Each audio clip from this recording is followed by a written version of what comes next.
पितृपक्ष पितरों को याद करने का समय माना गया है। भाद्र शुक्ल पूर्णिमा को ऋषि तर्पण से आरंभ होकर ये अश्विन कृष्ण अमावस्या तक, जिसे महालया कहते हैं, उस दिन तक पितृपक्ष चलता है। इस दौरान पितरों की पूजा की जाती है और उनके नाम से तर्पण, श्राद्ध, पिंडदान और ब्राह्मण भोजन करवाया जाता है। पितृपूजा में कई बातें ऐसी हैं जो रहस्यमयी हैं और लोगों के मन में सवाल उत्पन्न करती हैं कि आखिर ऐसा क्यों।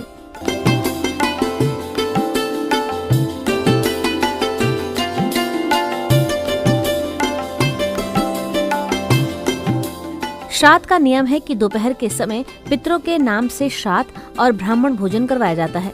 शास्त्रों में सुबह और शाम का समय देव कार्य के लिए बताया गया है, लेकिन दोपहर का समय पितरों के लिए माना गया है। इसलिए कहते हैं कि दोपहर में भगवान की पूजा नहीं करनी चाहिए। दिन का मध्य पितरों का समय होता है। दरअसल पितर मृत्युलोक और देवलोक के मध्य लोक में निवास करते हैं, जो चंद्रमा के ऊपर बताया जाता है। दूसरी वजह यह है कि दोपहर से पहले तक सूर्य की रोशनी पूर्व दिशा से आती है, जो देवलोक की दिशा मानी गई है। दोपहर में सूर्य मध्य में होता है, जिससे पितरों को सूर्य के माध्यम से उनका अंश प्राप्त हो जाता है। तीसरी मान्यता ये है कि दोपहर से सूर्य अस्त की ओर बढ़ना आरंभ कर देता है और इसकी किरणें निस्तेज होकर पश्चिम की ओर जाती हैं, जिससे पितृगण अपने निमित्त दिए गए पिंड, पूजन और भोजन को ग्रहण कर लेते हैं।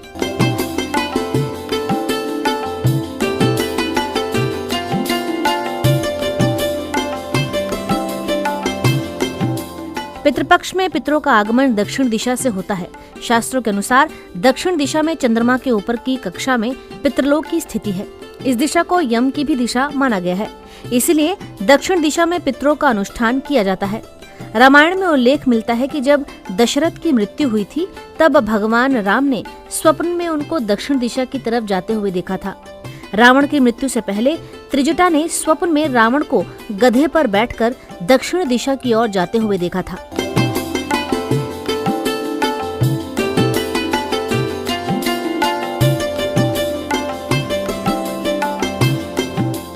सनातन धर्म के अनुसार किसी वस्तु के गोलाकार रूप को पिंड कहा जाता है।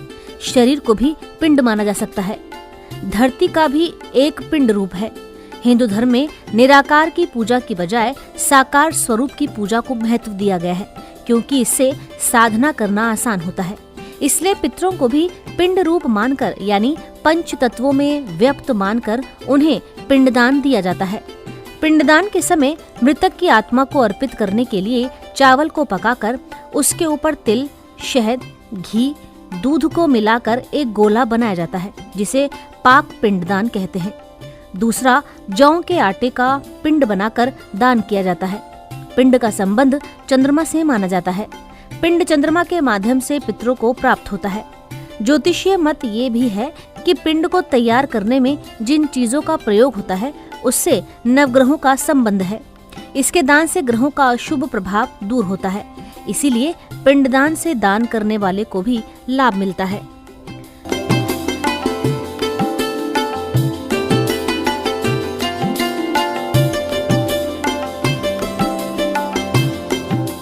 पितरों की पूजा में सफेद रंग का इस्तेमाल इसलिए किया जाता है क्योंकि सफेद रंग सात्विकता का प्रतीक है। आत्मा का कोई रंग नहीं है। जीवन के उस पार की दुनिया रंग विहीन पारदर्शी है। इसलिए पितरों की पूजा में सफेद रंग का प्रयोग किया जाता है। दूसरी वजह यह है कि सफेद रंग चंद्रमा से संबंध रखता है, जो पितरों को उनका अंश पहुंचाते हैं।